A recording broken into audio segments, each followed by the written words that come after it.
Hello दोस्तों, welcome to my channel. दोस्तों, मेरी आज की थ्रिलर स्टोरी है डियर डायरी। यह कहानी एक ऐसे आदमी की है जो अपनी मरी हुई गर्लफ्रेंड की लाश के पास बैठकर डायरी में लिखता है। डियर डायरी, मैं अगर किसी दिन किसी की हत्या करके आऊं तो शायद मैं हत्या के बारे में तुम में लिख ना पाऊं। हालांकि मेरे ख्याल से किसी इंसान का किसी दूसरे इंसान की हत्या कर देना जीवन की एक बड़ी घटना में से एक है, और इसका रिकॉर्ड रखना जितना खतरनाक है उतना ज़रूरी भी है। लेकिन फिर भी मैं तुम्हें यह नहीं बताऊंगा कि मैंने किसी की हत्या कर दी है। किसकी हत्या की है, क्यों की है, कैसे की है, हत्या के लिए मैंने कौन से हथियार का इस्तेमाल किया, मैं ऐसे किसी भी सवाल के बारे में लिखने से डरूंगा। और डरना लाजमी है। मुझे ऐसी कोई जानकारी कभी भी लिखकर और बताकर किसी से भी साझा नहीं करनी चाहिए जो मुझे हत्यारा साबित करे और फांसी के नज़दीक कर दे या मुझे खूनी साबित कर दे। मैं भला ऐसी बातें किसी से भी क्यों करूं? वैसे हत्या करना कोई मामूली बात नहीं है। हत्या करना रात चलते किसी दुकान से सिगरेट पी लेने जैसा या फिर घंटों चलते रहने की थकावट को दूर करने के लिए बेवजह किसी पेड़ से पत्ता तोड़ लेने जैसा नहीं है। किसी की हत्या करने के लिए आदमी के पास एक ठोस वजह होनी चाहिए। जब मेरे गांव की सबसे बूढ़ी औरत 100 साल की जिंदगी जीने के बाद मरी, तब उसने कहा था, सांप भी किसी को यूं ही नहीं डसता। कानूनी भाषा में कहें तो हर हत्या के पीछे एक मोटिव ऑफ मर्डर होता है, और फिलहाल मेरे पास ऐसी कोई वजह नहीं है जिसकी वजह से मैं किसी की हत्या कर दूं। असल जिंदगी में चलने वाली गोली का शोर फिल्मों में चलने वाली गोली के शोर से बहुत ज्यादा तेज होता है, इतना ज्यादा कि एक साथ कई लोग जिंदगी भर के लिए बहरे हो जाते हैं। खैर, अगर हत्या करूं भी तो उस दिन डायरी में हत्या के बारे में कुछ भी ना लिखकर एक कविता लिख दूं। एक सुंदर सी प्रेम कविता, एक ऐसी कविता जिसमें इतना प्यार हो कि पढ़ने वाला कभी अंदाजा भी ना लगा पाए कि जिसकी कविता में इतना प्यार है वो किसी की हत्या भी कर सकता है। वो जिसके हाथों ने इतनी प्यार से भरी कविता लिखी हो, वो कैसे किसी और के खून से अपने हाथ रंग सकता है। हो सकता है मैं कविता लिखने की जगह उस दिन की घटनाओं को बदल कर लिखूं। मैं लिख दूं कि आज मैं बहुत खुश था, मैंने नाश्ते में अपना पसंदीदा ऑमलेट टोस्ट खाया। आज मैंने एक अच्छी लव स्टोरी देखी।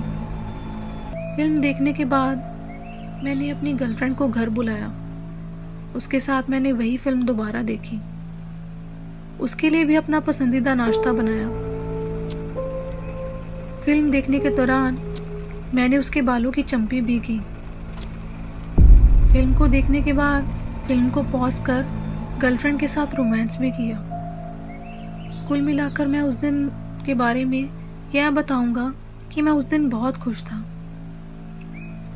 एक आदमी अपना पसंदीदा खाना खाने के बाद अपनी गर्लफ्रेंड के साथ अपनी पसंदीदा रोमांटिक फिल्म देखने के बाद भला खून क्यों करेगा? इतनी खुशी के बाद भला कोई किसी का खून कर सकता है क्या?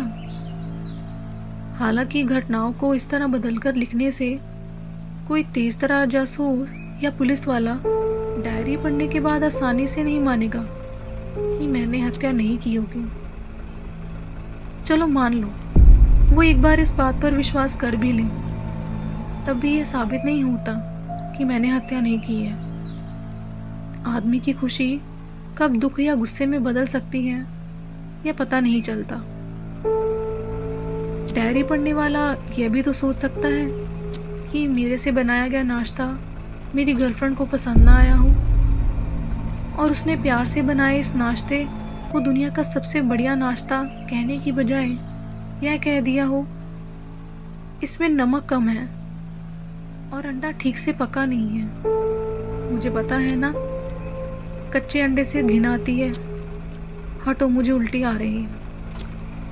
और मुझे उसकी यह बात बुरी लग गई हो और मैं दुखी या क्रोधित हो गया हूँ, या फिर यह भी हो सकता है कि मैं उसके उल्टी करने के बात पर गुस्सा हो गया हूँ और मैंने उससे बहस की हो कि अंडा इतना कच्चा नहीं था कि किसी को उल्टी आ जाए।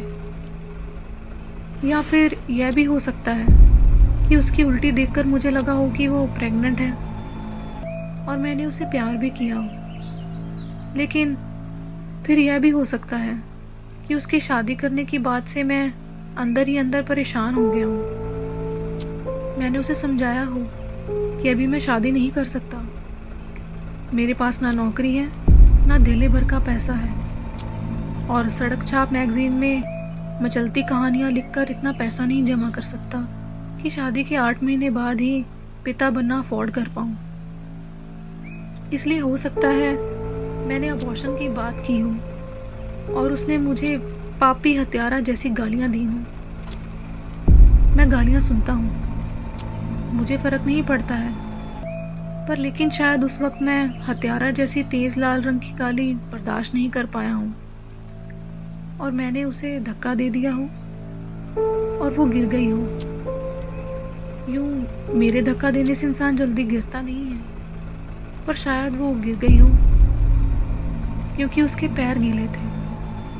गिरने से आदमी का सर नहीं फटता, पर उसका फट गया हो और सर से खून बहने लगा हो।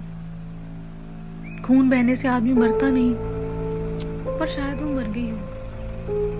इंसान को अपने पैर या अपनी आंखें गीली नहीं रखनी चाहिए, मरने की संभावना बढ़ जाती है।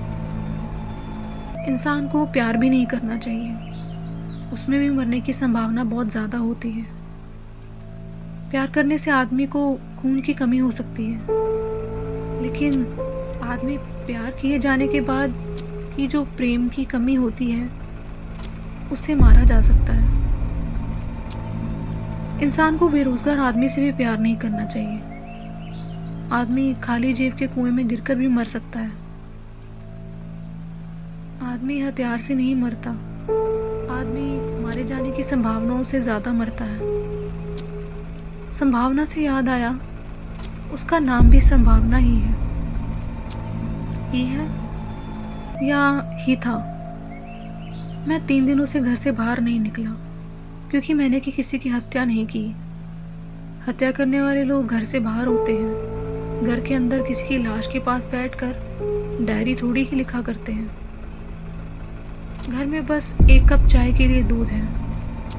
मुझे अब शायद दूध लाने के लिए घर से बाहर निकलना चाहिए, पर मेरे पास पैसे नहीं हैं।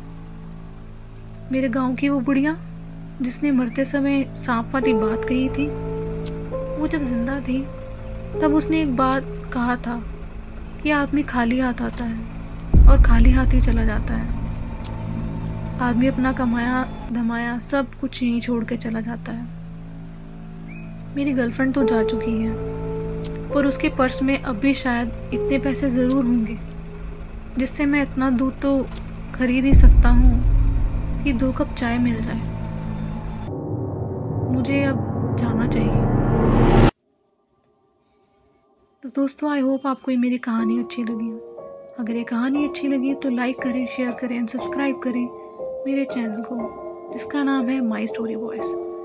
बेल आइकन को ज़रूर प्रेस करिएगा ताकि आपको मेरी आने वाली कहानियों की नोटिफिकेशंस मिलती रहें। दोस्तों, इस कहानी से आपने क्या समझा? क्या उस लड़की ने हत्या की कि नहीं की? कहानी के बारे में आप क्या सोचते हैं कमेंट में ज़रूर लिखिएगा। तो चलिए मिलते हैं फिर अगली बार नई कहानी के साथ, नए विचार के साथ। Thanks for watching and listening.